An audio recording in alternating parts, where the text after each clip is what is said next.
நல்ல தகப்பனே, இந்த நல்ல காலை நேரத்திற்காக உமக்கு நன்றி சொல்லுகிறோம். இந்த நாளிலும் உம்முடைய சமூகத்தில் நாங்கள் கடந்து வந்திருக்கிறோம். எங்களோடு கூட பேசும், எங்களோடு கூட இடைப்படும் உம்முடைய வார்த்தையினால் ஆண்டவரே, நீர் உம்மை எங்களிலே, எங்கள் மத்தியிலே வெளிப்படுத்தும்படியாய் நாங்கள் செபிக்கிறோம். எங்கள் ஆவி, ஆத்மா, சரீரத்தை தேவ சமூகத்தில் நாங்கள் ஒப்பு கொடுக்கிறோம். கர்த்தர் ஆட்கொண்டு நடத்துவீராக. வேத வார்த்தையை கேட்கக்கூடாதபடி, அந்த வார்த்தைக்கு நாங்கள் இணக்கம் காட்டக்கூடாதபடி இருக்கிற எல்லா தடைகள் இயேசுவின் நாமத்தில் விலகும்படியாய் ஜெபிக்கிறோம். உடைய வார்த்தை வெளிப்பாடுகளாய் எங்கள் இருதயத்திலே ஆண்டவரே ஊன்ற கட்டப்பட கர்த்தர் கிருபை தரும்படியாய் நாங்கள் ஜெபிக்கிறோம். இடைபடுவீராக. இயேசுவின் நாமத்தில் ஜெபிக்கிறோம் எங்கள் நல்ல பிதாவே, ஆமேன். அல்லேலூயா. போன வாரத்தில் நான் உங்களோடு கூட பேசினேன். மகிமையின் நம்பிக்கையாய் கிறிஸ்து நமக்குள்ளே வாசம் பண்ணுகிறார் என்று. எத்தனை பேருக்கு ஞாபகம் இருக்குதுன்னு எனக்கு தெரியல. என்ன பார்த்தோம்? கொலேசியர் 1ஆம் அதிகாரத்திலிருந்து கிறிஸ்துவானவர் மகிமையின் நம்பிக்கையாக உங்களுக்குள் இருக்கிறதே அந்த ரகசியம் என்று நாம் பார்த்தோம். ஒரு சாடை கரம் எடுத்து சொல்லுங்க பார்ப்போம். கிறிஸ்து மகிமையின் நம்பிக்கையாக எனக்கு உள்ளே இருக்கிறார். எத்தனை பேர் விசுவாசிக்கிறீங்க? அல்லேலூயா. இது எப்ப நடந்தது? என்றைக்கு நான் ரட்சிக்கப்பட்டேனோ அன்றைக்கு கிறிஸ்து எனக்கு உள்ளே. அல்லேலூயா. பெரியவர் எனக்கு உள்ளே அப்படின்னு பாடணும் இல்லையா? அப்புறம் வேற இன்னைக்கு என்ன பாடணும்? எனக்குள்ளே இருக்கின்ற என்னேசர் என்றும் பெரியவரே, நான் அறியாததும் எட்டாததுமான பெரிய காரியங்களை எனக்கு செய்வார். இயேசு எங்கேயோ இல்ல, எங்க இருக்கிறாரு? எனக்குள்ளே இருக்கிறார். அல்லேலூயா, ஆமென். சின்ன வயசுல இருந்தே சண்டே ஸ்கூல் பிள்ளைங்களுக்கும் சொல்லி தருவாங்க, ஏசப்பா எங்க இருக்கிறாரு? இருதயத்தில் இருக்கிறார். சொல்றோமா சொல்லலையா? சின்ன குழந்தையில இருந்தே சொல்றாங்க. ஆனா வளர வளர வளர நமக்கு அது புரியறது இல்லை. இயேசு எங்கேயோ எத்தனையோ 1000 கிலோமீட்டர் தூரத்தில் இருக்கிற மாதிரி நம்ம நினைச்சு வாழ்ந்துட்டு இருக்கிறோம், நம்ம நினைச்சு செயல்பட்டு இருக்கிறோம். ஆனா ஆவியானவர் மறுபடியும் நமக்கு ஞாபகப்படுத்த விரும்புகிறார், நான் எங்கேயோ தூரத்தில் இல்ல, எங்க இருக்கிறேன்? உனக்கு உள்ளே இருக்கிறேன். அல்லேலூயா. இது ரகசியம். இது பழைய நாட்களிலே, பழைய ஏற்பாட்டு காலத்திலே மறைக்கப்பட்டிருந்தது. புத்திசாலிகளுக்கு மறைக்கப்பட்டிருக்கிறது, ஞானிகளுக்கு மறைக்கப்பட்டிருக்கிறது. ஆனால் தேவ பிள்ளைகளுக்கு கர்த்தர் இதை வெளிப்படுத்தி இருக்கிறார். இது வெளியாக்கப்பட்ட ரகசியம், டிஸ்க்ளோஸ்ட் மிஸ்ட்ரி அப்படின்றத குறித்து நாம் போன வாரத்தில் நாம் தியானித்தோம். இந்த உணர்வு, இந்த வெளிப்பாடு நமக்குள்ள இருக்குமே ஆனால் நம்முடைய ஆவிக்குரிய வாழ்விலே நாம் சீராக செயல்படுவோம். விழுந்து விழுந்து எழுந்திருக்க மாட்டோம். இசிஜி மாதிரி நம்மளுடைய ஸ்பிரிச்சுவல் லைஃப் ஏற்றமும் இறக்கமும் இருக்காது அப்படின்றத குறித்து நாம் தியானித்தோம். அல்லேலூயா. இன்றைக்கு நான் இந்த நாளின் பிரசங்கத்திற்காக ஆயத்தப்படுத்திக் கொண்டிருக்கும் பொழுது தேவன் ஒரு கற்பனையான ஒரு வரைபடத்தை என்னுடைய இருதயத்தில் எனக்கு வைத்தார். நான் இன்னைக்கு அதை தான் நான் பேச போறேன். எனக்குள்ள வந்திருக்கிற இயேசுவை நான் சிறையாக்கி வைத்திருக்கிறேனா அல்லது செயல்பட விட்டு இருக்கிறேனா? இன்னைக்கு நான் பார்த்தது, எனக்கு கர்த்தர் கொடுத்த பிக்சர் அதுதான். Jesus is inside. ஆண்டவர் உள்ள இருக்கிறாரு. உள்ள இருக்கிற ஆண்டவரை சிறைவாசம் செய்து வைத்திருக்கிறேனா அல்லது செயல்பட வைத்திருக்கிறேனா? ஆண்டவர் நமக்குள்ள வந்தது எதுக்கு தெரியுமா? நம் மூலமாக செயல்படுவதற்கு. இயேசு இந்த பூமியில வந்ததுக்கு காரணம் என்ன தெரியுமா? பூமியில இருக்கிற அடிமைத்தனப்பட்டிருக்கிற பாவத்துல கட்டுகளில பிசாசின் பிடியில சிக்கியிருக்கிற முழு உலகத்தையும் மீட்க இயேசு இந்த உலகத்திற்கு வந்தார். அல்லேலூயா. அதை அவர் நிறைவேற்றி முடித்தார். அதே இயேசு இன்றைக்கு உங்க வாழ்க்கையில, என் வாழ்க்கையில வந்திருக்கிறார். எதுக்கு தெரியுமா? உள்ள சிறை கைதியா இருப்பதற்கு அல்ல. இன்றைக்கு அநேக விசுவாசிகள் நமக்குள்ள இருக்கிற இயேசுவை என்ன தெரியுமா பண்ணி வச்சிருக்கிறோம்? சிறை கைதியா மாத்திட்டோம். He is inside, inside, inside. That's it. அவர் உள்ள இருக்கிறாரு, செயல்பட முடியாத நிலையில இருக்கிறார். இன்றைக்கு தேவ ஆவியானவர் நமக்கு உணர்த்தலை தருவாராக. எனக்குள்ளே இருக்கிற இயேசுவை நான் செயல்பட விடுகிறேனா அல்லது அவரை செயலிழக்க செய்து வைத்திருக்கிறேனா? That's up to us. அது என்னை பொறுத்தது. அது உங்களை பொறுத்தது, அது நம் ஒவ்வொருவரை பொறுத்தது. எனக்குள்ளே இருக்கிற இயேசு என் மூலமாய் செயல்பட்டு கொண்டிருக்கிறாரா, அல்லது எனக்குள்ளே சிறைவாசம் செய்து கொண்டிருக்கிறாரா? உலகத்தில் இருக்கிற புறஜாதி மக்கள், இந்துக்கள், மற்ற மதத்தை சார்ந்தவங்கலாம் என்ன பண்ணுவாங்கன்னா, ஒரு கோயிலை கட்டி அந்த கோயிலுக்குள்ள விக்கிரகத்தை வச்சு ஒரு பெரிய கேட்டை செஞ்சு ஒரு நல்ல பெரிய பூட்டை போட்டு பூட்டிட்டு, நீ இங்கேயே இரு சாமி, எனக்கு எப்போ வேணுமோ அப்போ நான் வருவேன், கதவை திறப்பேன், நான் குளிச்சு மொழிவி சுத்தமாக வருவேன், கதவை திறப்பேன், உன்னை கும்பிடுவேன், திரும்பவும் அதே மாதிரி பூட்டிட்டு நான் என்ன பண்ணிடுவேன், போயிடுவேன், நீ வந்துடாத, நீ என் கூட எனக்கு எப்போ தேவையோ உன்னை தேடி நான் வருவேன், அப்போ எனக்கு காட்சி கொடு, அப்போ எனக்கு அற்புதம் செய், அப்போ எனக்கு நான் தேவையெல்லாம் சந்திச்சிரு. அவங்களுக்கு இருக்க புரிந்து கொள்ளுதல். மற்ற நேரத்தில் நீ பத்திரமா சேஃபாரு, பி இன்சைட் அப்படின்னு சொல்லி ஒரு நல்ல பூட்டை போட்டு உள்ளே வச்சுட்டு அவங்க போறாங்க. அதை பார்த்து நாம நிறைய நேரம் பாரு எவ்வளோ பைத்தியக்கார ஜனங்க, சாமியை உள்ள போட்டு நம்ம ஆண்டவர் நம்ம கூட இருக்கிறார் அப்படி சொல்ற நாம நிறைய பேர் நமக்குள்ள இருக்கிற ஆண்டவரை உள்ள பூட்டு போட்டு வச்சிருக்கிறோம். புரியுதுங்களா நான் சொல்றது? தேவன் உங்களுக்குள்ளே எனக்குள்ளே வந்ததற்கு காரணம் அவர் உள்ளே சிறைவாசம் அனுபவிக்கிறதற்கு அல்ல, உங்களில் இருந்து செயல்படுவதற்கு. அல்லேலூயா, அல்லேலூயா. ஒரு நிமிஷம் கரம் வைத்து சொல்லுங்க பாப்போம். எனக்குள்ள இருக்கிற இயேசு என் மூலமாக செயல்பட விரும்புகிறார். அல்லேலூயா, அல்லேலூயா. சரி, நம்ம ஒரு சில வசனங்களை நான் உங்களுக்கு வாசிச்சுட்டு நான் தொடர்ந்து கடந்து போக ஆசைப்படுகிறேன். 2 கொரிந்தியர் 5ஆம் அதிகாரம் 17வது வசனம், 2 Corinthians chapter 5 verse 17 இப்படியாய் சொல்லுகிறது, இப்படி இருக்க ஒருவன் கிறிஸ்துவுக்குள் இருந்தால் அவன் எப்படி இருக்கிறானா, புது சிருஷ்டியா இருக்கிறான், பழையவைகள் ஒழிந்து போயின, எல்லாம் புதிதாயின. அல்லேலூயா, அல்லேலூயா. கிறிஸ்து நமக்குள்ள வந்துட்டாருனாலே பழைசெல்லாம் போயிருச்சு, என்னவா மாறிடுறான், புதுசா மாறிடுறான், புது சிருஷ்டியா மாறிடுறான். எத்தனை பேர் விசுவாசிக்கிறீங்க? என்றைக்கு நாம் ரட்சிக்கப்பட்டோமோ அன்றைக்கு இயேசு நமக்குள்ள வந்து நம்மை புது சிருஷ்டியாக மாற்ற விரும்புகிறார். எத்தனை பேர் விசுவாசிக்கிறீங்க? அவர் முதல்ல எனக்கு உள்ள கிரியை செய்ய ஆசைப்படுறாருங்க, எனக்கு உள்ள என்ன மாத்த ஆசைப்படுறாருங்க. In and out he wants to change me and he wants to change us. உள்ளும் புறமுமாக நம்மை புது சிருஷ்டியாய் மாற்ற விரும்புகிறார். அல்லேலூயா. அவர் வந்தது உண்மை, நமக்குள்ளே இருப்பது உண்மை. உனக்குள்ளே அவரை செயல்பட அனுமதித்து இருக்கிறீங்களா? இன்னைக்கு நான் எனக்குள்ள இயேசு கிறிஸ்துவை செயல்பட அனுமதித்திருக்கிறேனா? என்னை மாற்றுவதற்கு நான் விட்டு கொடுத்திருக்கிறேனா? நல்லா தெரிஞ்சுங்க, இயேசு நம்முடைய தேவன், அவர் he is a gentleman. நாம் அனுமதிக்காத வரை நம்மிலே அவர் ஒரு காரியமும் செய்வது இல்லை.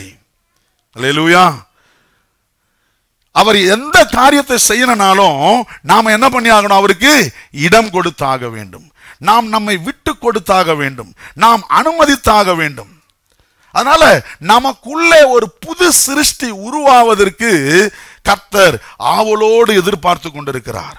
அவர் நம்மோடு கூட செயல்பட விரும்பி கொண்டிருக்கிறார். ஆனா அவரை செயல்பட முடியாம சிறையாக்கி வைத்திருந்தால் கர்த்தர் நம்ம குறித்து ரொம்ப மனவேதனையோட, ரொம்ப மன கிளேசத்தோட, என்னைக்கு என் பையன் என்ன செயல்பட விட போறான், என்னைக்கு என் மக என்ன செயல்பட விட போறா, புது சிருஷ்டியாய் மாற்றுவதற்கு கிரியை செய்வதற்கு கூட அனுமதிக்கவில்லையே என்று கர்த்தர் நம்மோடு கூட போராடி கொண்டிருக்கிறார். எனக்கு அருமையான சகோதரனே சகோதரியே, allow Jesus in your life to work. உங்க வாழ்க்கையில அவர் கிரியை செய்வதற்கு இடம் கொடுங்கள். பக்கத்துல பார்த்து சொல்லுங்க, உங்க வாழ்க்கையில இயேசு கிரியை செய்யறதுக்கு இடம் கொடுங்க. இன்னைக்கு நமக்கு என்ன தெரியுமா, என்னைக்கு ரட்சிக்கப்பட்டோமோ, என்னைக்கு இயேசு எனக்குள்ள வந்துட்டாரோ அன்னைக்கு ஆண்டவரே நான் நல்லா இருக்கணும், சூப்பர், எனக்கு ஒரு நோயடி வரக்கூடாது, பரவாயில்ல, என் குழந்தை குட்டி என் பிள்ளைங்க ரொம்ப நல்லா இருக்கணும், என் வீடு ரொம்ப நல்லா ஆஸ்வாதமா இருக்கணும், நான் நல்லா சம்பாதிக்கணும், எனக்கு ஒரு பிரச்சனை இருக்கக்கூடாது, ஒரு கஷ்டம் இருக்கக்கூடாது, அப்படியே ரொம்ப சந்தோஷமா வாழ்ந்துட்டு இருக்கணும் இந்த பூமியில. இதுதான் பெரும்பாலான கிறிஸ்தவருடைய எண்ணமும் நோக்கமும் விருப்பமா இருக்குது. இதுல கர்த்தர் கொஞ்சம் கூட விருப்பப்படலையா? புரியுதுங்களா நான் சொல்றது? இது எல்லாமே நீங்களும் நானும் கேட்காமலேயே கர்த்தர் நமக்கு தர விரும்புகிறார். அவர் அவரையே நமக்காக கொடுத்து விட்டார். அவருடைய குமாரன் அவருடைய எல்லா கடைசி சொட்டு ரத்தத்தையும் சிந்திட்டார். எதுக்கு தெரியுமா? இதுக்காக தான். நீங்க நல்லா இருக்க, நீங்க ஆசீர்வாதமா இருக்க, நீங்க செழிப்பா இருக்க, உங்க குடும்ப சமாதானத்தோட இருக்க. ஆனா இதையே கேட்டு கேட்டு கேட்டு கேட்டு இதுவும் கிடைக்காம நமக்குள்ள புது சிருஷ்டியும் உருவாகாம ஒரு பெரிய போராட்டத்தை போராடி கொண்டிருக்கிறோம். இன்னைக்கு பரிசுத்த ஆவியானவர் நம்மோடு கூட இடைப்பட விரும்புகிறார். ஏன் ஆசீர்வாதமா இருக்க முடியல? ஏன் நீங்க விரும்புகிற காரியம் நடக்கல? நான் இன்னைக்கு ஒரு உதாரணத்தை உங்களுக்கு வேதத்தை நான் சொல்ல போகிறேன். ஏன் தெரியுமா? அவர் எனக்குள்ள கிரியை செய்ய நான் விடல. என் மூலமா அவர் கிரியை செய்ய நான் விடல. எனக்குள்ள இயேசு சிறைப்பட்டு இருக்கிறார். உங்களுக்குள்ள இயேசு சிறைப்பட்டு இருக்கிறார். இந்த காலை நேரத்தில் கர்த்தர் அந்த வெளிப்பாட்டை நமக்கு தருவாராக. உங்களுக்குள்ள இருக்கிற இயேசுவை கட்டவிழ்த்து விட்டு செயல்பட அனுமதித்திருக்கிறோமா அல்லது சிறைப்படுத்தி வைத்திருக்கிறோமா? சிறைப்படுத்தி வச்சிருந்தா யாருக்கு தெரியுமா நஷ்டம்? எனக்கு தான் நஷ்டம், அவங்களுக்கு தான் நஷ்டம், அவருக்கு ஒரு நஷ்டமும் இல்லை. பக்கத்தை பார்த்து சொல்லுங்க, உங்களுக்குள்ள இருக்கிற ஆண்டவர் நீங்க அறியாததை, உங்களுக்கு எட்டாததை, பெரிய காரியத்தை செய்ய ஆவலா இருக்கிறாரியா? Hallelujah. Come on, release Jesus. உங்களுக்குள்ள இருக்கிற இயேசுவை செயல்பட கட்டவிழ்த்து விடுங்கள். நீ அறியாத, உனக்கு எட்டாத பெரிய காரியங்கள் அவர் உனக்கு செய்வார். சாதாரண அற்ப உலக ஆசீர்வாதத்தை கேட்டு கேட்டு கேட்டு அதுவும் கிடைக்காம கஷ்டப்பட்டு இருக்கிறதுக்கு பதிலா allow Jesus so that you can be blessed in this life and forever. தேவனுக்கு செயல்பட இடத்தை கொடுத்து பார். இந்த பூமியிலேயும் நீ ஆஸ்வதிக்கப்பட்டிருப்பாய். உன் மூலமாய் தேசங்கள் ஆஸ்வதிக்கப்படும், மறுமையிலேயும் நீ ஆஸ்வதிக்கப்பட்டிருப்பாய். அல்லேலூயா. இயேசுவை செயல்பட விடாததுனால பூமியிலேயும் ஆசீர்வாதம் இல்லை, கஷ்டம், வருத்தம், போராட்டம், மனக்லேசம், கடைசியில விரக்தி. எனக்கு இது நடக்கவே மாட்டேங்குது, ஆண்டவர் என் ஜெபத்தை கேட்கவே மாட்டாரு, கர்த்தர் எனக்கு கொடுக்கவே மாட்டாரு. நான் தான் உனக்கு உள்ளே இருக்கிறேனே. ஒரு பெரிய போராட்டம் தேவனுக்கும் நமக்கும் நடந்துகிட்டு இருக்குது. இன்னைக்கு தேவ ஆவியானவர் அதை நமக்கு வெளிப்பாடாய் உணர்த்தி தருவாராக.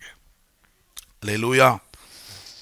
1 யோவான் 4ஆம் அதிகாரம் 4வது வசனம். 1 John chapter 4 verse 4. பிள்ளைகளே, நீங்கள் தேவனால் உண்டாயிருந்து அவர்களை ஜெயித்தீர்கள், ஏனெனில் உலகத்தில் இருக்கிறவனிலும் உங்களுக்குள் இருக்கிறவர் தேவன் உங்களுக்குள்ள இருக்கும் பொழுது உலகத்தை நீங்க என்ன பண்ண முடியும்? ஜெயிக்க முடியும். பக்கத்துல சொல்லுங்க, ஜெயிக்க முடியும். அல்லேலூயா. உனக்கு எதிராக எழும்புகிற எந்த ஆயுதத்தையும் இயேசு உனக்குள்ள இருந்து செயல்பட்டா நீ ஜெயிக்க முடியும். ஆமென். ஆனா உண்மையை சொல்லுங்க, ஜெயிக்க முடியுதா? யதார்த்தத்தை பேசுவோம், வாழ்க்கையில வெளிப்படையா பேசுவோம். ஜெயிக்க முடியுதா? ஏன் முடியல? ஆண்டவர் சொல்றாரு, நீ செயல்பட விடல, நீ செயல்பட விடல. பரிசுத்த ஆவியானவர் இன்றைக்கு அவரை நாம் செயல்பட விட நம்முடைய ஆவியிலே ஒரு உணர்த்துதலை கர்த்தர் தருவாராக. அல்லேலூயா. 1 கொரிந்தியர் 2ஆம் அதிகாரம் 16ஆம் வசனம் இப்படியாய் சொல்லுகிறது, எங்களுக்கோ கிறிஸ்துவின் சிந்தை உண்டாயிருக்கிறது. யாருக்கு? கிறிஸ்து எங்களுக்குள்ள இருக்கிறதுனால, அவர் எங்களுடைய தலையா இருப்பதனால எங்க சிந்தை என்ன சிந்தையா இருக்குது? கிறிஸ்துவின் சிந்தை உண்டாயிருக்கிறது. இன்னைக்கு எத்தனை பேர் சொல்ல முடியும் கிறிஸ்துவின் சிந்தை எனக்கு உண்டாயிருக்கிறது என்று சொல்லி? கிறிஸ்துவின் சிந்தை, எங்களுக்கோ கிறிஸ்துவின் சிந்தை உண்டாயிருக்கிறது. அல்லேலூயா. இன்னொரு வசனத்தை வாசிடலாம். 2 கொரிந்தியர் 2ஆம் அதிகாரம் 14வது வசனம். நான் ஒரு சில வசனங்களை வாசித்து காண்பித்து விட்டு நான் கடந்து போக ஆசைப்படுகிறேன். 2 கொரிந்தியர் 2ஆம் அதிகாரம் அதனுடைய 14வது வசனம். கிறிஸ்துவுக்குள் எப்பொழுதும் எங்களை வெற்றி சிறக்க பண்ணி எல்லா இடங்களிலேயும் எங்களை கொண்டு அவரை அறிகிற அறிவின் வாசனையை வெளிப்படுத்துகிற தேவனுக்கு ஸ்தோத்திரம். எப்பவாச்சும் வெற்றி இல்லை, கிறிஸ்துவுக்குள் எப்பொழுதும் எங்களை வெற்றி சிறக்க பண்ணி. எத்தனை பேர் விசுவாசிக்கிறீங்க இதை? கிறிஸ்துவுக்குள் எப்பொழுதும் எங்களை வெற்றி சிறக்க பண்ணி. ஒன்று சொல்லட்டுமா? எனக்குள்ள உங்களுக்குள்ள வந்திருக்கிற இயேசுவுக்கு தோல்வினா என்னன்னு தெரியாது. புரியுதா? உங்களுக்கும் எனக்கும் தோல்வி தெரியும். நீங்களும் நானும் நம்ம வாழ்க்கையில பல தோல்வியை சந்தித்திருக்கிறோம். ஏன் வாழ்க்கையே தோல்வியா இருந்திருக்கும். ஆனா என்னைக்கு இயேசு உங்களுக்குள்ள வந்துட்டாரோ, என்னைக்கு இயேசு எனக்குள்ள வந்துட்டாரோ, எனக்கு உள்ள இருக்கிற இயேசுவுக்கு தோல்வி தெரியவே சொல்லுங்களேன், தோல்வி கிடையவே கிடையாது. எத்தனை பேருக்கு நான் சொல்றது புரியுது? அப்போ உள்ளுக்குள்ள இருக்கிற இயேசு எனக்குள்ள இருந்து அவர் செயல்படுவதனாலே எல்லா இடங்களிலேயும், சொல்லுங்க எல்லா இடங்களிலேயும், சத்தமா சொல்லுங்க எல்லா இடங்களிலேயும், எல்லா இடங்களிலேயும் வெற்றி சிறக்க பண்ணுகிறவர். எத்தனை பேர் நான் சொல்றது புரியுது? அப்ப பல நேரங்களில் தோல்வியின் அனுபவங்கள் வரும்போது சொல்லலாம், எனக்கு தோல்வி பழகின ஒண்ணு, ஆனா எனக்குள்ள இருக்கிறவர்களுக்கு தோல்வி தெரியாது, எனக்குள்ள இருக்கிறவருக்கு தோல்வி அடைஞ்சதே இல்ல, அவர் வெற்றி சிறக்க பண்ணுகிறவர். ஆமென்.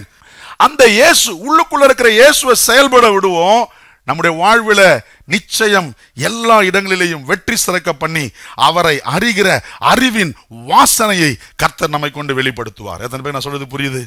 அப்ப நான் இவ்வளவு நேரம் சொன்னது என்ன தெரியுமா? எனக்குள்ள உங்களுக்குள்ள கிறிஸ்து இருப்பதனால நீங்களும் நானும் புது சிருஷ்டி. எனக்குள்ள உங்களுக்குள்ள கிறிஸ்து இருப்பதனால அவருடைய சிந்தை நமக்கு இருக்கணும். எனக்குள்ள உங்களுக்குள்ள கிறிஸ்து இருப்பதனால நாம எப்பொழுதும் வெற்றி அடைய முடியும். ஆமென் சொல்லுங்க. அல்லேலூயா. ஏன்னா முன்னால எனக்குள்ள இயேசு இல்ல, நான் இருந்தேன், நான் ஆண்டுகிட்டு இருந்தேன், என் மனசும் மாம்சமும் விரும்பினதை செஞ்சேன். அது எனக்கு நஷ்டத்தை கொடுத்தது, அது எனக்கு சாபத்தை கொடுத்தது, அது எனக்கு வறுமையை கொடுத்தது. ஆனா என்னைக்கு நான் இயேசுவை விசுவாசிச்சனோ அன்னைக்கு இயேசு எங்க இருக்கிறாரு? எனக்குள்ள வந்துட்டாரு. எனக்குள்ள இருக்கிற இயேசுவுக்கு வறுமை கிடையாது, எனக்குள்ள இருக்கிற இயேசுக்கு சாபம் கிடையாது, எனக்குள்ள இருக்கிற இயேசுவுக்கு வியாதி கிடையாது, எனக்குள்ள இருக்கிற இயேசுவுக்கு தோல்வி கிடையாது. நான் சொல்றது புரியுதுங்களா? let this come as a revelation. இது உங்களுக்கும் எனக்கும் வெளிப்பாடாய் வரட்டும். எனக்கு தோல்வி பழகுனதுங்க, ஆனா எனக்குள்ள இருக்கிற இயேசுவுக்கு தோல்வி தெரியாதுங்க. அல்லேலூயா. எனக்கு வறுமை பழகுனது, நஷ்டம் பழகுனது, ஆனா எனக்குள்ள இருக்கிற இயேசுவுக்கு நஷ்டம் கிடையவே கிடையாது. எல்லா இடங்களிலும் எப்பொழுதும் என்னை கொண்டு அவரை அறிகிற அறிவின் வாசனையை வீச பண்ணி எனக்கு வெற்றியை தருகிறவர். அதான் பவுல் சொல்றாரு. அப்ப எனக்குள்ள இருக்கிற இயேசுவை நான் அறிந்து செயல்பட விட்டால் நான் வெற்றியுள்ள வாழ்க்கையை வாழ முடியும். எத்தனை பேர் ஆமென் சொல்றீங்க? அல்லேலூயா. இவ்வளவும் இருந்தோம், இவ்வளவு காரியங்கள் இருந்தோம், ஏங்க தோல்வி, ஏன் கஷ்டம்? இதை புரிந்து கொள்வதற்கு பழைய ஏற்பாட்டிலிருந்து ஒரு உதாரணத்தை சொல்லி, சத்துரு எப்படி நம்ம தாக்க வரான், நான் எப்ப நம்மளால ஏன் தேவனுக்கு முழுமையா இடம் கொடுக்க முடியல என்ற காரியத்தை நான் சொல்லி நான் ஜெபிக்க நான் ஆசைப்படுகிறேன். வாசிக்கலாம். யாத்ராகமத்தின் புத்தகம் 17ஆம் அதிகாரம். ரெவிதீமிலே, எல்லாரும் சொல்லுங்க ரெவிதீமிலே, சத்தமா தான் சொல்லுங்களேன். கிறிஸ்தவனுடைய வாழ்க்கையில ரெவிதீம்னு ஒன்று வரும். சொல்லுங்க, என்ன வரும்? என்ன வரும்? கிறிஸ்தவனுடைய வாழ்க்கையில, எல்லாருடைய வாழ்க்கையில ரெவிதீமின் அனுபவம் உண்டு. வாசித்தவர்களுக்கு அறிந்திருப்பீர்கள், வாசிக்காதவர்கள் இப்ப நம்மளோட கூட சேர்ந்து இந்த பகுதியை ஜேர்னி பண்ணி புரிஞ்சுக்கங்க. பக்கத்துல பார்த்து சொல்லுங்க, உங்க வாழ்க்கையில, என் வாழ்க்கையில ரெவிதீமின் அனுபவம் வரும். அல்லேலூயா, அல்லேலூயா. யாத்ராகமம் 17ஆம் அதிகாரம் 8ஆம் வசனத்தை வாசிக்கிறேன், கேளுங்க. அமலேக்கியர் வந்து ரெவிதீமிலே இஸ்ரவேலரோடு யுத்தம் பண்ணினார்கள். அமலேக்கியர் வந்து, சத்துரு வந்து இஸ்ரவேலரோட எங்க யுத்தம் பண்ணானா? ரெவிதீமிலே யுத்தம் பண்ணினான்.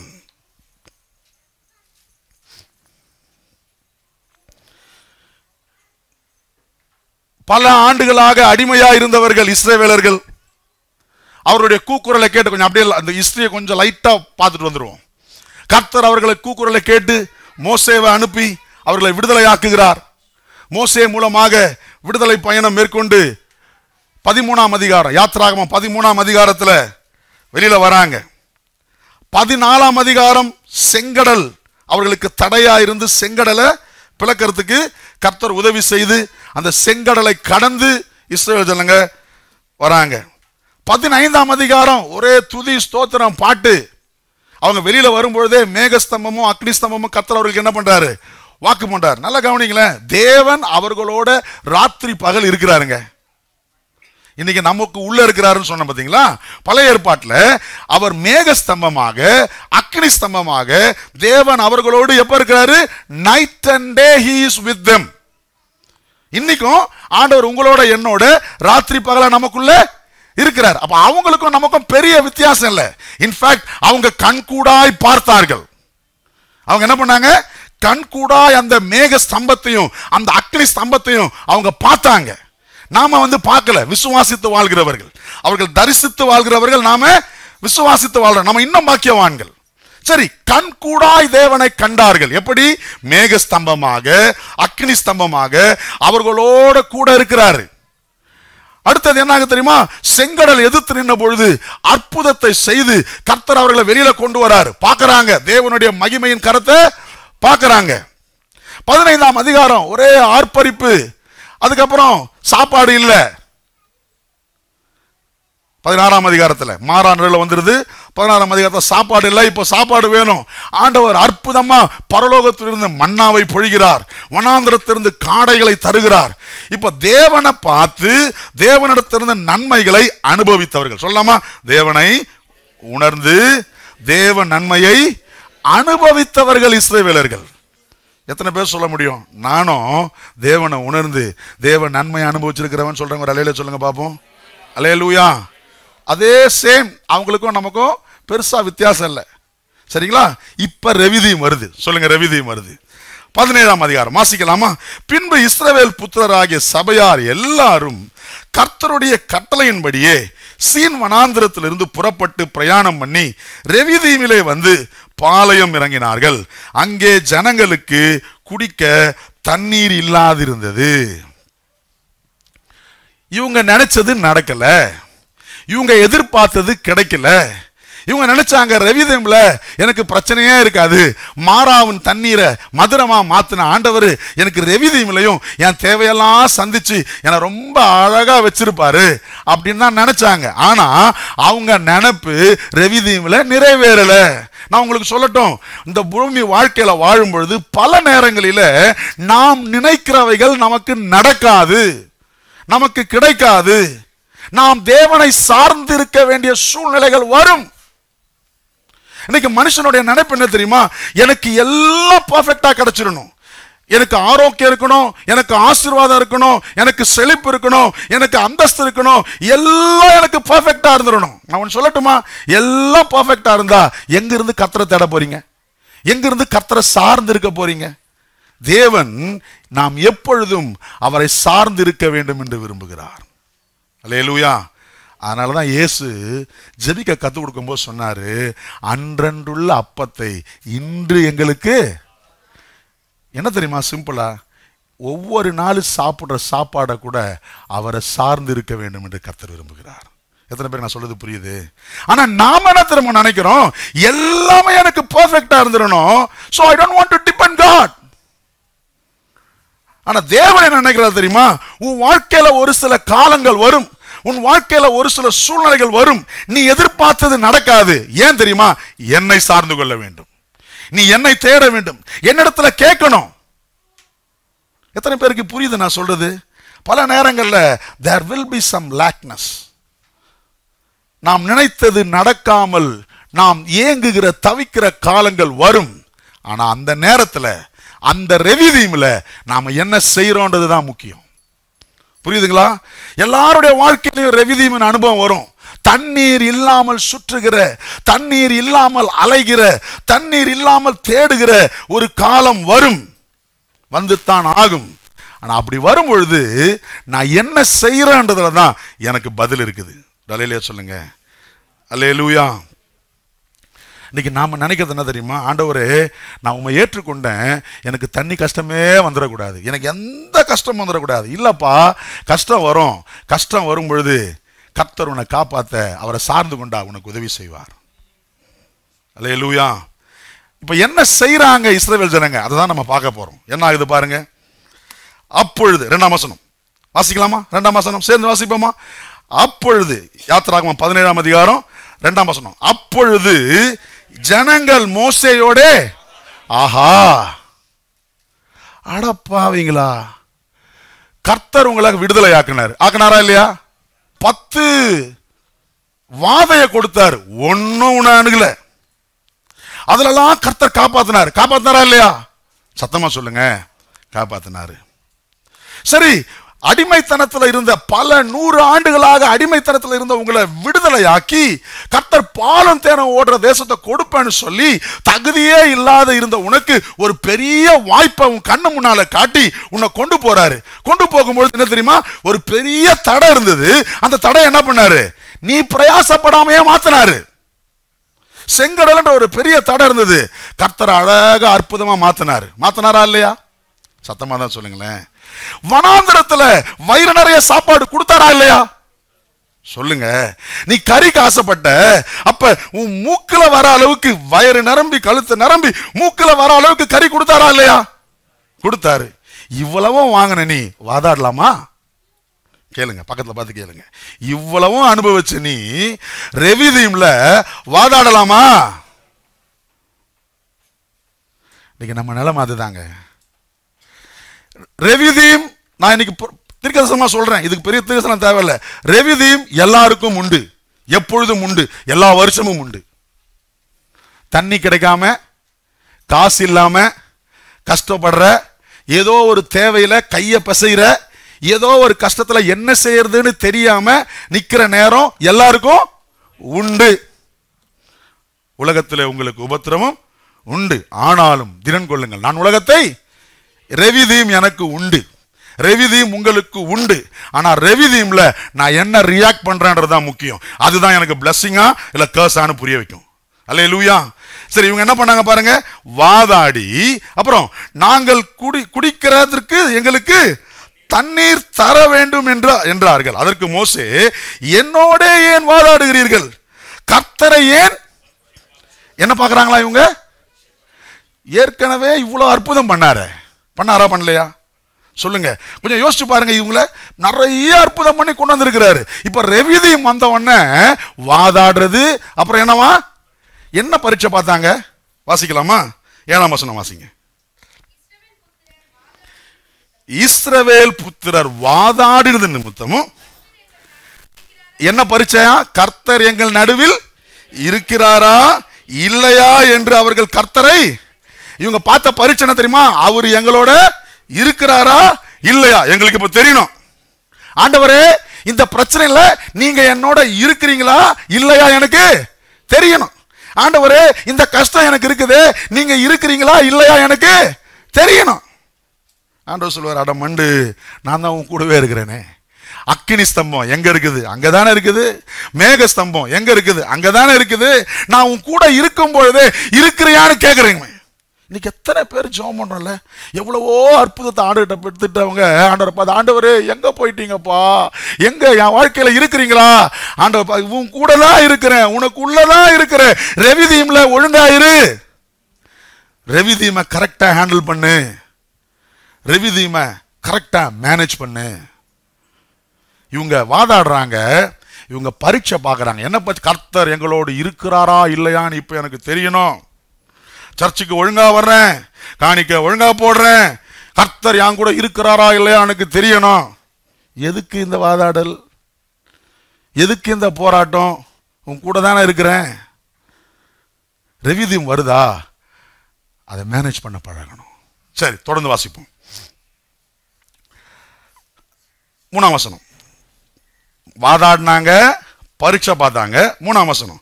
ஜனங்கள் அவ்விடத்திலே தண்ணீர் தவணமா இருந்தபடியால் அவர்கள் மோசேக்கு விரோதமாய் முறுமுறுத்து. அடுத்தது என்ன வந்துருச்சு பாருங்க, இதெல்லாம் ரெவிதீமின் அனுபவங்கள். உனக்குள்ள ஆண்டவர் இருக்கிறத புரியலனா வர பிரச்சனை. மேகஸ்தம்பமும் அக்னி ஸ்தம்பமும் கூடவே இருக்கிறத உணர்ந்துக்கலனா வர பிரச்சனை. வாதாடல், பரீட்சை பார்க்கிறது, அடுத்தது இப்போ முறுமுறுப்பு. இது இப்படித்தான் சும்மா சொல்லுவாங்க, தீர்க்கதரிசனம் சொல்லுவாங்க, சும்மா சொல்லுவாங்க கர்த்தர் உன்னை ஆஸ்வதிப்பார். எங்க ஆஸ்வதிக்க போறாரு? சும்மா சொன்னாரு மோசே, நான் பாலும் தேனும் கொடுப்பேன்னு சொன்னார். இப்ப பாரு பிரச்சனை, பாரு குடிக்க தண்ணி கூட இல்ல, பாரு என்ன வந்துருச்சு? முறுமுறுப்பு. ரெவிதீம்ல முறுமுறுக்க வேணாம். சரி, முறுமுறுத்து. அப்புறம் மோசேக்கு விரோதமாய் முறுமுறுத்து, நீர் எங்களையும் எங்கள் பிள்ளைகளையும் எங்கள் ஆடு மாடுகளையும் தண்ணீர் தவனத்தினால் கொன்று போட எங்களை எகிப்திலிருந்து ஏன் எங்களை வாழ வைக்க கொண்டு வரலையா? எங்களை சாவடிக்கத்தான் நீ கொண்டு வந்த. நான் எங்க வாழ போறேன்? நான் உருப்படாம தான் போவேன். என் குடும்பம் இப்படித்தான் போகும். நான் கஷ்டப்பட்டுக்கிட்டே தான் இருப்பேன். நான் முன்னேறாம தான் இருப்பேன். கர்த்தர் எங்களை எங்க வாழ வைக்க போறாரு? எவ்வளவு பேர் பேசுறாங்க. ஏன் தெரியுமா? உள்ள இருக்கிற ஆண்டவர் புரியல. மேகஸ்தம்பமும் அக்னி ஸ்தம்பமும் கூடவே தான் இருக்குது. உனக்கு தெரியல. உனக்கு தெரியாததுனால நீ பழைய பாட்டையே என்ன பண்ணிட்டு இருக்கிற? பாடிக்கிட்டு இருக்கிற. சரி, 4ஆம் வசனம். மோசே கர்த்தரை நோக்கி கூப்பிட்டு, இந்த ஜனங்களுக்கு நான் என்ன செய்வேன்? இவர்களின் மேல் அடுத்தது என்னவும் பண்ணிட்டான்? கல்ல தூக்கினான். இவனாலதான் இந்த பிரச்சனை. இல்ல, இவனாலதான் இந்த பிரச்சனை. குடும்பத்தில் வந்துடுமா பிரச்சனை? ஒரு கஷ்டம் வந்துட்டா ஒருத்தருக்கு ஒருத்தர் கல்லெறியறது, ஒருத்தருக்கு ஒருத்தர் பிரச்சனையை போட்டுக்கிறது.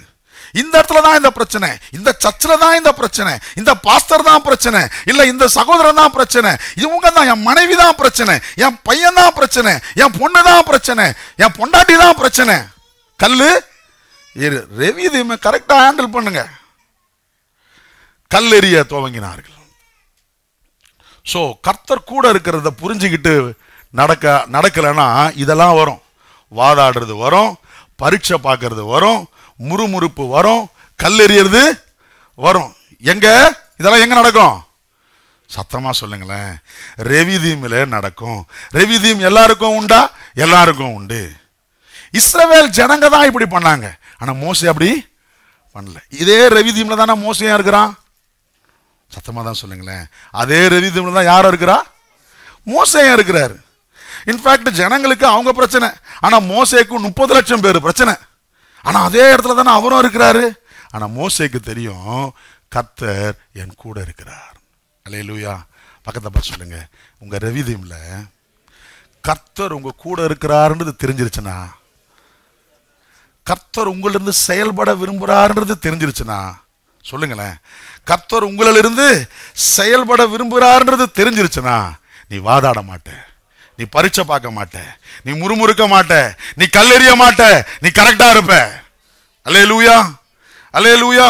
அதே ரெவிதீம் தான் மோசேக்கும், அதே ரெவிதீம் தான் இஸ்ரவேல் ஜனத்துக்கும். ஆனா இஸ்ரவேல் ஜனங்க வாதாடினாங்க, முறுமுறுத்தாங்க, கல்ல எடுத்தாங்க, பரீட்சை பார்த்தாங்க. ஆனா மோசே என்ன பண்ணாரா? என்னங்க பண்ணாரு? 5ஆம் வசனம் 4ஆம் வசனத்திலையும் பார்த்தா கர்த்தர் மோசே, அப்பொழுது கர்த்தர் மோசேயை நோக்கி, நீ இஸ்ரவேல் மூப்பர்களை கொண்டு போயிட்டு நீ அவங்களுக்கு என்ன பண்ணு? கற்பாறைய அடி, நான் உங்களுக்கு தண்ணீரை வர பண்ணுவேன்னு சொல்லி அந்த ரெவிதீமிலே கர்த்தர் மோசேயை கொண்டு ஒரு அற்புதத்தை செய்கிறதை நாம் பார்க்க முடிகிறது. அல்லேலூயா, அல்லேலூயா. அப்ப ரெவிதீம்ல தேவன் கூட இருக்கிறார்ன்றதை உணர்ந்து கர்த்தரிடத்துல கேட்க ஆரம்பிச்சுட்டோன்னு வச்சுங்க. இப்ப மோசே என்ன பண்ணிருக்கலாம் தெரியுமா? இவங்க கிட்ட திருப்பி சண்டை போட்டிருக்கலாம். எனக்கு என்ன தெரியும், உங்களை மாதிரி தான் நானும் நம்பி வந்தேன், கர்த்தர் உங்களையும் கை விட்டார், என்னையும் கை விட்டார், என்ன பண்றது போங்க அப்படின்லாம் பேசல. அவனுக்கு தெரியும், ஆண்டவர் இந்த ரெவிதீம்லையும் என் கூட தான் இருக்கிறாரு, எனக்கு வாக்கு பண்ணினவர் இந்த ரெவிதீம்ல என்னோடு தான் இருக்கிறாரு அப்படின்னு சொல்லி he consulted the Lord. Hallelujah. அவன் தேவனிடத்துல கேட்க ஆரம்பிச்சான், தேவனிடத்துல பேச ஆரம்பிச்சான். கர்த்தர் அவனுக்கு ஒரு அற்புதத்தை செய்தார். அல்லேலூயா. சரி, இவ்வளவும் நடக்குது இல்ல ரெவிதீம்ல. இந்த ரெவிதீம கர்த்தரும் பயன்படுத்த முடியும், பிசாசும் பயன்படுத்த முடியும். நான் சொல்றது புரியுதுங்களா? உங்க வாழ்க்கையில என் வாழ்க்கையில வர இந்த ரெவிதீமின் அனுபவத்தை God can handle and bless us or Satan can destroy us. ஒரு உதாரணத்தை உங்களுக்கு சொல்றேன், வாசிக்கலாமா? உபாகமத்தின் புத்தகம் 25ஆம் அதிகாரம். இந்த ரெவிதீமை பத்தி மோசே சொல்றாரு பாருங்க. உபாகமம் 25ஆம் அதிகாரம் 17-18 வசனங்கள். உபாகமம் 25ஆம் அதிகாரம் 17-18 வசனம். எகிப்திலிருந்து புறப்பட்டு வருகிற வழியிலே அமலேக்கு தேவனுக்கு பயப்படாமல் உனக்கு எதிராக வந்தான். அமலேக்கு வந்தான். எங்க வரான் பாருங்க. நீ இளைத்து விடாய்த்திருக்கையில் பின் வருகிற உன் பாளையத்தில் உள்ள பலவீனரை எல்லாம் வெட்டினா என்பதை நினைத்திரு. இங்கதான் அமலேக்கு வர்றது ரெவிதீம். அமலேக்கரோட யுத்தம் தானே ரெவிதீம்ல 17ஆம் அதிகாரம் இல்லைங்களா? 8ஆம் வசனம் வாசிங்க. 17:8. அமலேக்கியர் வந்து ரெவிதீமிலே இஸ்ரவேலரோட யுத்தம் பண்ணினார்கள். எப்ப நீ விடாய்த்து, எப்ப நீ நொந்து, எப்ப நீ கஷ்டப்பட்டு இருக்கிறையோ அப்ப அமலேக்கு யுத்தம் பண்ண வருவான். நான் சொல்றது புரியுதுங்களா? நல்லா கவனிக்கிறீங்களா? எப்ப கர்த்தர் என்னை கைவிட்டுட்டாரு, கர்த்தர் என் கூட இல்ல, கர்த்தர் எனக்கு அற்புதம் பண்ணல, எனக்கு தண்ணி கிடைக்கல, செஞ்ச நன்மையெல்லாம் மறந்து, கர்த்தர் கூட இருக்கிறதெல்லாம் மறந்து, நீ முறுமுறுத்து வாதாடி கல் எடுத்து இப்படி எல்லாம் பண்ணிட்டு நீ விடாய்த்து இருக்கிற நேரத்துல யார் வருவா? சத்தமா சொல்லுங்க, அமலேக்கியம் வருவான். சத்தமா சொல்லுங்க, நீ விடாய்த்து இருக்கும்போது யார் வருவா?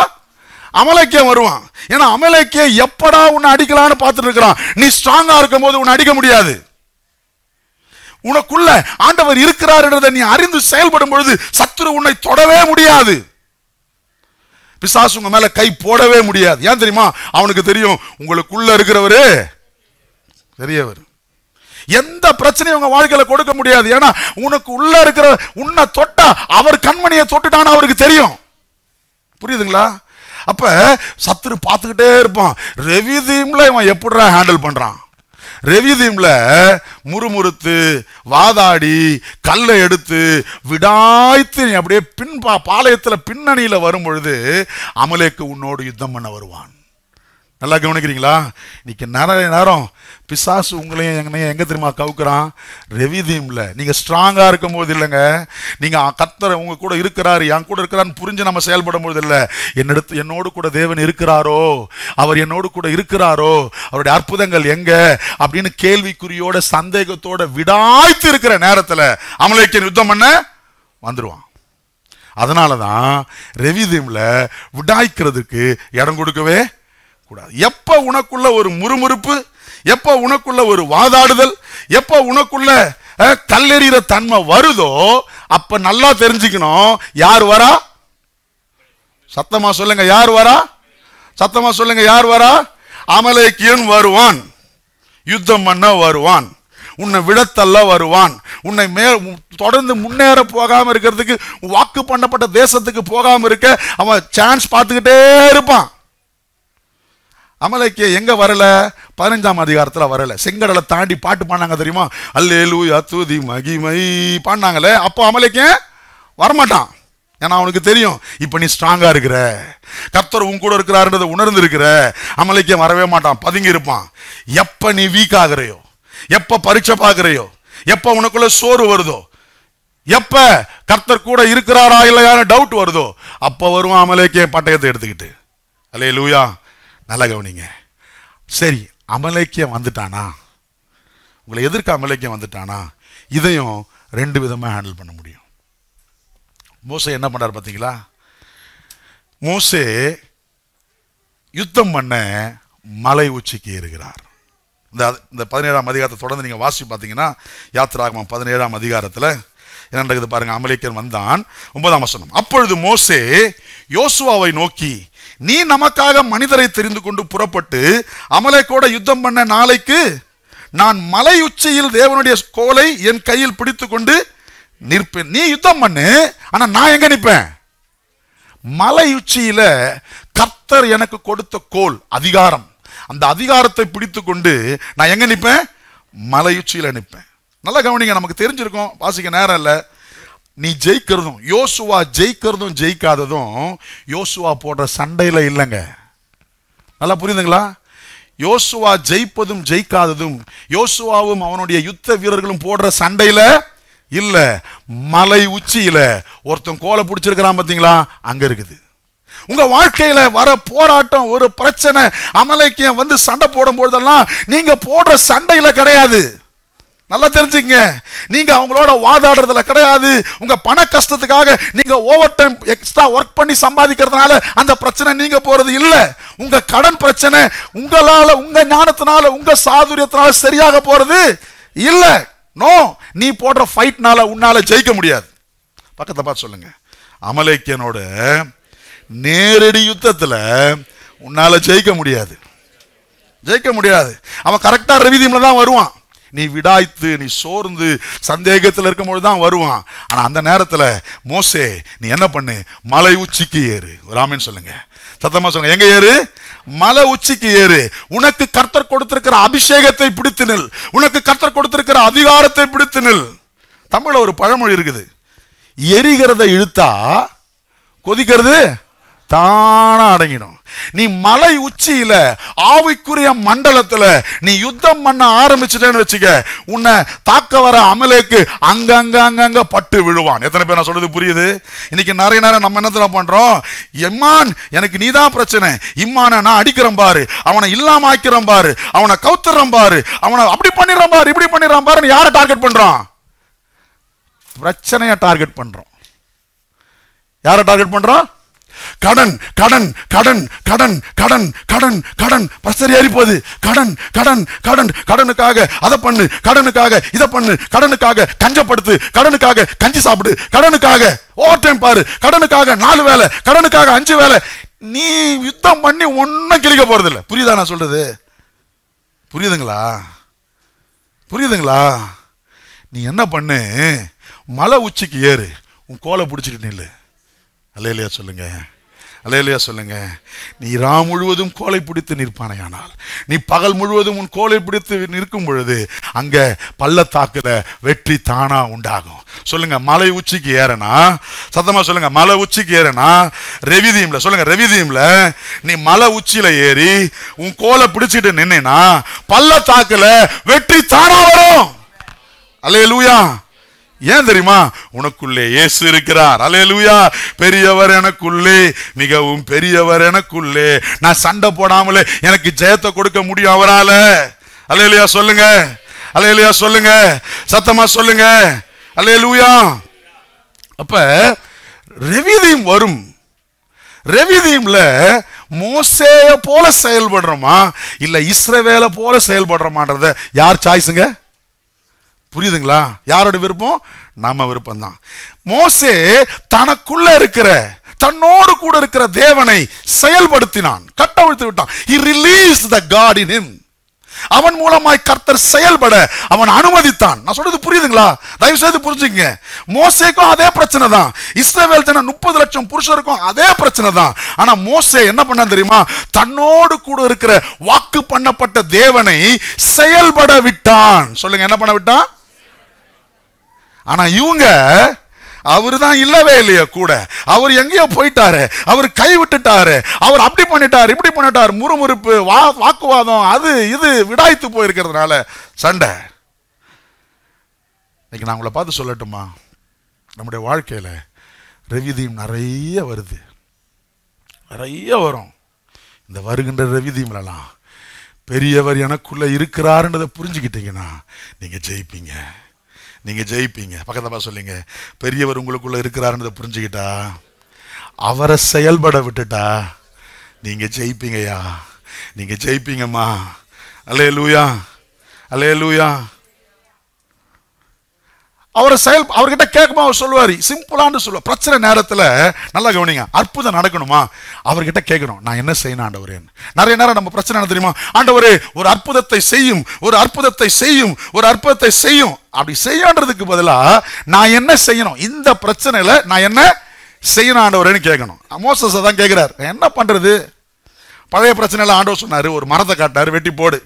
இந்த பிரச்சனை சொன்னாரு, போ பாறை என்ன பண்ணு, அடி. அப்போ உங்களுக்கு இருக்கிற பிரச்சனையில என்ன செய்யணும்ன்றத கர்த்தர் சொல்லுவார். நான் சொல்றது புரியுதுங்களா? நல்லா கவனிங்க, நான் சீக்கிரம் முடிக்க போறேன். என்ன செய்யணும்ன்றத என்ன பண்ண கர்த்தர் சொல்லுவார். ரெவிதீம்ல கேட்க பழகு, ரெவிதீம்ல கர்த்தரிடத்துல விசாரிக்க பழகு, ரெவிதீம்ல முறுமுறுக்காத, ரெவிதீம்ல வாதாடாத, ரெவிதீம்ல கல் எடுக்காத, ரெவிதீம்ல யாரு மேலேயும் குறை சொல்லிட்டு இருக்காத. குறை சொல்லாத போது உன் காரியத்தை சொல்லிடுறேன் பாருங்க. ஆண்டவர் கொலை செய்கிறவனை கூட பயன்படுத்த முடியும், குறை சொல்றவனை பயன்படுத்த முடியாது. புரியுதுங்களா நான் சொல்றது? சவுல், புதிய ஏற்பாட்டு சவுல் கொலை செய்கிறவனா இருந்தான், அவனை கூட கர்த்தர் எடுத்து பயன்படுத்த முடியும். ஆனா குறை சொல்றவனை ஒண்ணும் பண்ணவே முடியாது. சோ ஆண்டவர் இல்ல சொல்லிடாதீங்க, முறுமுறுத்துறாதீங்க. நோ, ஸ்ட்ராங்கா இருங்க. கர்த்தர் கூட தான் இருக்கிறாரு, நின்னு பாப்போம், நில்லுங்க. கர்த்தர் உங்களை கொண்டு பெரிய காரியங்களை செய்வார். அல்லேலூயா. இன்னைக்கு நிறைய நேரம் பிரச்சனை தெரியுமா, ஒரு சின்ன கஷ்டம் வந்த உடனே என் கூட இருக்கிறாரா அவரு, என்னை விட்டுட்டாரு. ரெவிதீம்ல ஹேண்டில் பண்ண பழகணுங்க. ரெவிதீம் வரும், ரிவிதியமை கரெக்டாக கையாளுங்க. அல்லேலூயா, அல்லேலூயா. சரி, தேவ சமூகத்தில் ஏறி கோலை பிடித்து தன் அதிகாரத்தை பிடித்து நிற்கும் பொழுது யுத்தத்தில் வெற்றி வருகிறது. அமலேக்கு ஓடுகிறான். அல்லேலூயா. உங்க வாழ்க்கையில தேவ சமூகத்தில் ஏறி நில்லுங்க. ஆவியில நிரம்பி ஜெபம் பண்ணுங்க. உங்க அதிகாரத்தை பிடிச்சு நில்லுங்க. கோல் அதிகாரத்தை குறிக்கிறது. கர்த்தர் உங்களோடு இருக்கிறார், உங்களுக்கு அபிஷேகத்தை கொடுத்திருக்கார். அதிகாரத்தை, அந்நிய பாஷையை பேசுங்க. பிரச்சனை நேரத்தை நல்லா கவனிங்க, நல்லா கவனிங்க. பிரச்சனை நேரத்தில் மணி கணக்கா அந்நிய பாஷையை பேசுங்க. என்ன பண்ணுங்க, என்ன பண்ணுங்க? மணி கணக்கா அந்நிய பாஷையை பேசுங்க. வேலை செஞ்சுக்கிட்டே அந்நிய பாஷை பேசுங்க. வண்டி ஓட்டிக்கிட்டே அந்நிய பாஷையை பேசுங்க. ஏதாவது ஒரு காரியத்தை செஞ்சுக்கிட்டே உங்க மனசு பேசட்டும், இல்ல உங்க சத்தமா வாயை திறந்து பேசுங்க. அந்நிய பாஷை பேச பேச பேச பேச உங்க அதிகாரத்தை கோலை தூக்கி உயர்த்தி நிக்க நிக்க நிக்க உங்களை எதிர்த்து போராடுகிற அமலேக்கு தானாய் பட்டு விழுவான். அல்லேலூயா. ஆனா அங்கேயும் ஒரு அடையாளம் காட்டார் ஆண்டவர். கை கொஞ்சம் தளர்ந்துச்சுன்னா அமலேக்கு ஜெயிப்பான். புரியுதுங்களா? உன் ஜெபம், உன் அதிகாரத்தை பிடித்து செயல்படுவது குறைஞ்சிருச்சுன்னா அமலேக்கு ஜெயிப்பான். அதுக்கு சப்போர்ட் பண்ண ஆளை வச்சுக்கங்க. உங்களோடு கூட சேர்ந்து ஜெபிக்க ஜெப நண்பர்களை வச்சுக்கங்க. ஆவியில நிரம்பி ஜெபம் பண்ணுங்க. நிச்சயம் நீங்கள் ஜெயிப்பீர்கள். ஏன்னா உங்களுக்குள்ளே தேவன் பெரிய காரியங்களை செய்வதற்காக அவர் உங்களோடு இருக்கிறார். விசுவாசிக்கிறவங்க சத்தமா ஆமென் சொல்லுங்க பாப்போம். அல்லேலூயா, அல்லேலூயா, ஆமென். சரி, அப்ப முதல் காரியம் என்ன செய்யணும்? கூட இருக்கிறார்ன்றதை புரிஞ்சுக்கிட்டா எப்பொழுதுமே உங்களுக்கு வெற்றி தான். உங்களுக்குள்ள இருக்கிற ஆண்டவரை நீங்க என்ன பண்ண முடியும்? ரிலீஸ் பண்ண முடியும். ரெண்டாவது பேதுரு சொல்றார், நான் விலாவரியா நான் போல, 1 பேதுரு 5ஆம் அதிகாரம் 7ஆம் வசனம், உங்கள் கவலைகளை எல்லாம் அவர் மேல என்ன பண்ணிடுங்க? வச்சிடுங்க. அவர் உங்களை விசாரிக்கிறவரானபடியால் உங்கள் கவலைகளை எல்லாம் அவர் மேல என்ன பண்ணிடுங்க? வச்சிடுங்க. All cares and burdens. தண்ணி இல்ல ஆண்டவரே, தண்ணி இல்லையா முறுமுறுக்காத, தண்ணி இல்லையா வாதாடாத, தண்ணி இல்லையா கல்லை எடுத்து அடிக்காத, ஒருத்தரை குறை சொல்லிக்காத, தண்ணி இல்லையா, தண்ணி இல்லைன்றத கர்த்தருக்கு தெரியப்படுத்து. எப்படி தெரியப்படுத்தணுமா? ஸ்தோத்திரத்தோடு கூட விண்ணப்பத்தினால அவருக்கு என்ன பண்ணு? தெரியப்படுத்து. வாசிக்கலாமா? பிலிப்பியர் 4ஆம் அதிகாரம், பிலிப்பியர் 4ஆம் அதிகாரம் 6-7 வசனங்கள். பிலிப்பியர் 4 6ஆம் வசனமும் 7ஆம் வசனமும் எடுத்தவங்க வாசிங்க. பிலிப்பியர் 4ஆம் அதிகாரம் 6-7 வசனங்கள். நீங்கள் ஒன்றுக்கும் கவலை, இது யாருக்கு? நமக்கு தான் ஆண்டவர் சொல்றாரு, ஒன்றுக்கும் கவலைப்படாமல் எல்லாவற்றையும் குறித்து, எந்த பிரச்சனையா இருந்தாலும் சரி, எல்லாவற்றையும் தான், எல்லாவற்றையும் குறித்து உங்கள் விண்ணப்பங்களை ஸ்தோத்திரத்தோடு, நல்ல கவனிங்களேன், என்ன பண்ணணுமா? ஸ்தோத்திரத்தோடு சொல்லுங்க அவருக்கு. அப்படின்னா என்ன தெரியுமா? ஆண்டவரே, இந்த பிரச்சனையை நீங்க சரி செஞ்சிட்டீங்க, அதுக்காக ஸ்தோத்திரம். சரி செய்யுங்கன்னு இல்ல, எனக்கு விடுதலையை தந்துட்டீங்க, அதுக்காக உங்களுக்கு ஸ்தோத்திரம். என் கஷ்டத்தை மாத்திட்டீங்க, அதுக்காக உங்களுக்கு ஸ்தோத்திரம். என் வியாதியை நீக்கிட்டீங்க, அதுக்காக உங்களுக்கு ஸ்தோத்திரம். உன் தேவையை சொல்லாத, ஸ்தோத்திரத்தோட சொல்லு. இதை செஞ்சு முடிச்சிட்டீங்க, அதுக்காக நன்றின்னு சொல்லுங்க. ஒரு ஆமென் சொல்லுங்க. அல்லேலூயா. ஜெபத்தினாலும் வேண்டுதலும் தேவனுக்கு தெரியப்படுத்து. அப்பொழுது எல்லா புத்திக்கும் மேலான தேவ சமாதானம் உங்கள் இருதயங்களையும் உங்கள் சிந்தைகளையும் கிறிஸ்து இயேசுக்குள்ளாக காத்துக்கொள்ளும். அப்படி தெரியப்படுத்தும் பொழுது உடனே பதில் கிடைச்சிருமா? நீங்க அப்படி தெரியப்படுத்தும் போது உடனே பதில் கிடைச்சிருமா? நல்லா கவனிங்களேன். உடனே கிடைக்கிறது என்ன தெரியுமா? இருதயத்திலே ஒரு ஆறுதல், இருதயத்திலே ஒரு சமாதானம். நான் சொல்றேன் கவனிங்க. எப்ப இருதயத்துல சமாதானம் வந்துருச்சோ, நம்ம தமிழ் ஒரு பழமொழி சொல்லுவாங்க தெரியுமா? யானை வரும் பின்னே, மணி ஓசை வரும் முன்னே. சமாதானம் வந்துருச்சுனாலே 100க்கு 100 பதில் கிடைச்சிருச்சுன்னு அர்த்தம். அல்லேலூயா. கர்த்தர் ஒரு சமாதானத்தை உங்களுக்குள்ள தருவார் இருதயத்துல.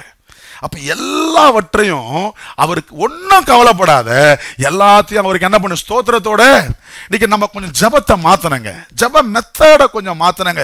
ஏசப்பா, ஏசப்பா, ஏசப்பா, எனக்கு உதவி செய்யுங்க, எனக்கு காப்பாத்துங்கிறதுக்கு பதிலா, ஆண்டவரே எனக்கு உதவி செய்ததற்காய் ஸ்தோத்திரம், எனக்கு அற்புதம் செய்ததற்காய் ஸ்தோத்திரம். வசனத்தை நிறைய பேசுங்க. ஜெபம் வசனமாக மாறணும். புரியுதுங்களா? நம்முடைய ஜெபம். அதனாலதான் நிறைய நேரம் உபவாசம் இருந்து பைபிள் வாசிங்க, வசனத்தை ஜெபமா சொல்லுங்க. கர்த்தர் நீர் என்னை கீழாக்காமல் மேலாக்கி இருக்க வசனத்தை சொல்லுங்க. வசனம் தான் ஜெபம், வசனம் தான் வாய்க்கும். அல்லேலூயா.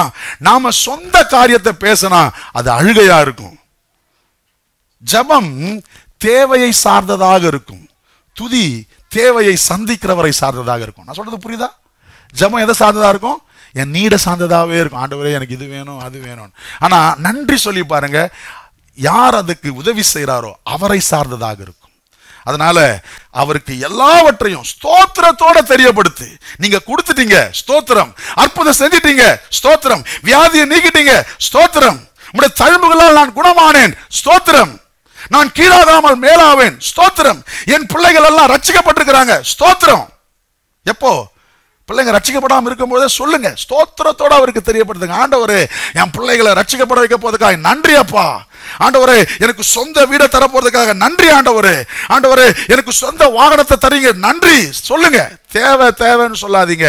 செஞ்சீங்க நன்றி, செஞ்சிட்டீங்க ஸ்தோத்திரம், நீங்க செய்ய போறீங்க ஸ்தோத்திரம்னு சொல்லுங்க. You will get it. நானும் கடன் வாங்காமல் கடன் கொடுக்க போகிறேன், உமக்கு நன்றின்னு சொல்லுங்க. கர்த்தர் உங்களை ஆசீர்வதித்து பல லட்சங்களை கொடுக்க உதவி செய்வார். அல்லேலூயா. அழுது தேவை கொடுங்க கொடுங்க கொடுங்கன்னு வேணாம். கொடுத்துட்டீங்க நன்றின்னு சொல்ல பழகுங்க. ஒன்னுத்துக்கும் கவலைப்படாத, எல்லாத்துக்கும் நன்றி சொல்லு. ரவிதீம்ல நான் சொல்றது புரியுதுங்களா? அல்லேலூயா. மூன்றாவது, பெருமையா இருந்தா கஷ்டம். ஒரு வசனத்தை மட்டும் சொல்லி முடிச்சிடுறேன், வாசிக்கலாம். யாக்கோபு 4ஆம் அதிகாரம், யாக்கோபு 4ஆம் அதிகாரம் 5-7 வசனங்கள். யாக்கோபு 4ஆம் அதிகாரம். எங்க இருக்கிற ஆவியானவர்? இதெல்லாம் நம்ம இந்த வசனத்தை நீங்க எல்லாம் வாசிச்சு பாருங்க பொறுமையான. விழாவரே சொல்ல நேரம் இல்லை, நமக்குள்ள இருக்கிறத பத்தி தான் வரும். நம்மில் வாசமா இருக்கிற ஆவியானவர் நம்மள எப்படி இருக்கிறாரா? சத்தமா தான் சொல்லுங்களேன். வைராக்கிய வாஞ்சையா இருக்கிறார். உங்களுக்காக கிரியை செய்ய, உங்களுக்காக அற்புதங்களை செய்ய, உங்களுக்காக செயல்பட அவர் ரொம்ப ஆர்வமா இருக்கிறார். பக்கத்தப்பா சொல்லுங்க, உங்களுக்குள்ள இருக்கிற ஆவியானவர் உங்களுக்காக செயல்பட வைராக்கிய வாஞ்சையா இருக்கிறார். அல்லேலூயா. சும்மாவா பைபிள் சொல்லுது? உனக்குள்ள வைராக்கியமா இருக்கிறார், சும்மாவா சொல்லுது? நம்புப்பா, நம்புங்க. அப்புறம் அவர் அதிகமான கிருபை அளிக்கிறாரே. உள்ள இருக்கிற ஆண்டவர் எப்ப தெரியுமா எதிர்க்கிறவரா மாறிடுவாரு? எப்ப கொஞ்சம் பெருமை வந்துருச்சோ என்ன ஆயிடுவாரு? எதிர்ப்பு. பெருமையுள்ளவர்களுக்கு எதிர்ப்பு நிற்கிறார், தாழ்மையுள்ளவர்களுக்கோ கிருபை அளிக்கிறார் என்று சொல்லி இருக்கிறது. ஆகையால் தேவனுக்கு கீழ்ப்படியிருந்தீர்கள், பிசாசுக்கு எதிர்த்து நில்லுங்கள், அப்பொழுது உங்களுடைய அமலேக்கு உங்களை விட்டு ஓடி போவான். உங்களை தாக்க வர அமலேக்கு உன்னை விட்டு ஓடனா பெருமை இல்லாம தேவனுக்கு கீழ்ப்படிந்திருந்து அவன் உன்னை விட்டு ஓடி போவான். அல்லேலூயா.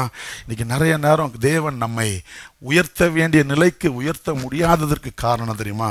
நமக்குள்ளே நம்மையும் அறியாமல் பெருமையின் காரியங்களை பிசாசு விதைச்சிடுறான். பிசாசு விதைச்சிடறான். கொஞ்சம் ஆசீர்வாதம் வந்துட்டா, கொஞ்சம் செழிப்பு வந்துட்டா கர்த்தரை தேடுறது குறைஞ்சிருது. கொஞ்சம் சமாதானம் வந்துட்டா, இன்னைக்கு நம்ம ஆளுங்க ஒரு புது பிரேஸ்லெட் போட்டா கையை தூக்கி தூக்கில காட்டுறது, 1.5 பவுன் செயின் போட்டா மேல் பட்டனு திறந்துடுதே இல்ல, 1.5 பவுன் செயினுக்கே மேல் பட்டனு திறந்துடுதே இல்லைங்க. கர்த்தர் எவ்வளவு உயர்த்தினாலும் உனக்குள்ள இருக்கிற ஆவியானவர் வைராக்கிய வாஞ்சையா செயல்பட விரும்புகிறாரு. அவர் உயர்த்த உயர்த்த உயர்த்த உனக்குள்ள இருந்து செயல்பட செயல்பட செயல்பட தாழ்மையாயிரு, இன்னும் கிருபையை கர்த்தர் உனக்கு தருவார். அமலேக்கே நீ ஜெயிப்பாய். ஹல்லேலூயா, ஹல்லேலூயா. இந்த காலை நேரத்தில் எனக்குள்ள இருக்கிற ஆண்டவரை செயல்பட விடுறேனா இல்லை சிறைப்படுத்தி வைத்திருக்கேனா? ரெவிதீம் வரும், இதுதான் எனக்கு டெஸ்டிங் ஏரியா. அவரை செயல்பட விடுகிறேனா அல்லது சிறைப்படுத்திருக்கிறானா? இருக்கிற இடத்துல அப்படி தலைகளை தாழ்த்தி கண்களை மூடலாமா? Thank you Jesus. கர்த்தர் நம்மோடு கூட இடைப்பட்டிருக்கிறார். ஒருவேளை இப்ப நீங்க ரெவிதீமின் அனுபவத்துக்குள்ள போய் கொண்டிருக்கலாம். ஏதோ ஒரு சூழ்நிலை, ஏதோ ஒரு கஷ்ட காலத்துக்குள்ள நாம பிரயாணம் பண்ணி கொண்டு இருக்கலாம். ரெவிதீமின் அனுபவத்தில் இருக்கலாம். இதில் வாதாடுறோமா, இதில் முறுமுறுக்கிறோமா, இதில் பரீட்சை பார்க்குறோமா, இதில் கல் எறியறதற்கு கையில் கல்களை தூக்கிட்டு நிற்கிறோமா, அல்லது மலை உச்சியிலே ஏறி தேவனுடைய கோலை கையிலே பிடித்தவர்களாய் கர்த்தருடைய சித்தத்தை நிறைவேற்றுகளாய் இருக்கிறோமா? ஹல்லேலூயா. அப்படியே தேவ சமூகத்தில் நம்மை நாமே ஆராய்ந்து பார்ப்போமே. எத்தனை முறை என் ரெவிதீமின் நாட்களில் இஸ்ரவேல் ஜனத்தை போலவே நான் வாழ்ந்திருக்கிறேன். எனக்கு எவ்வளவோ அற்புதத்தை செஞ்சிருக்கிறார். செங்கடலை பிளந்திருக்கிறார், மன்னாவை கொடுத்திருக்கிறார், காடையை கொடுத்திருக்கிறார். அவ்வளவோ அனுபவிச்சுட்டு என் கூட இருக்கிறாரான்னு கேட்டா என்னங்க இது? இன்னைக்கு நம்ம வாழ்க்கையும் அப்படிதானே இருக்குது. ஒவ்வொரு நாளும் நமக்கு அற்புதங்களை செய்கிறார், ஒவ்வொரு நாளும் ஒவ்வொரு நன்மைகளை செய்கிறார். ஆனா ஒரு அடுத்த பிரச்சனை வரும் பொழுது சோர்ந்து போயிடுறோமே, வாதாடுறோமே, கலங்கி நிக்கிறோமே, கஷ்டப்படுறோமே, விடாய்த்து போறோமே. ஜபம் குறைஞ்சிருது, வேத வாசிப்பு குறைஞ்சிருது, கர்த்தரை தேடுறது குறைஞ்சிருது. ரெவிதீமிலே தேவன் உனக்குள்ள இருக்கிறார் என்பதை புரிந்து கொள் சகோதரனே. ரெவிதீமிலே தேவன் உனக்குள்ளவே இருக்கிறார், வைராக்கிய வாஞ்சையோடு இருக்கிறார் என்பதை அறிந்து செயல்படு. ஷபாகபரியாந்தலா தீரரகபரியாந்தலா சந்தரா உனக்குள்ளே சொல்லுங்க, எனக்குள்ளே இருக்கின்ற இயேசு பெரியவர்.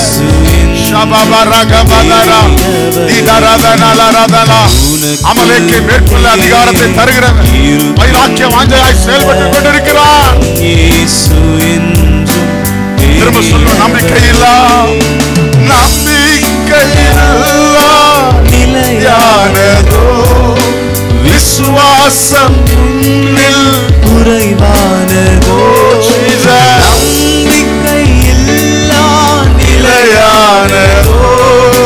விசுவாசம் என்னில் குறைய விடாத. மலை உச்சியிலே ஏறு, மலை உச்சியிலே ஏறு, மலை உச்சியிலே ஏறு. வலக்கரம் தாங்குவார் கலங்காதே, வலக்கரம் தாங்குவார் கலங்காதே.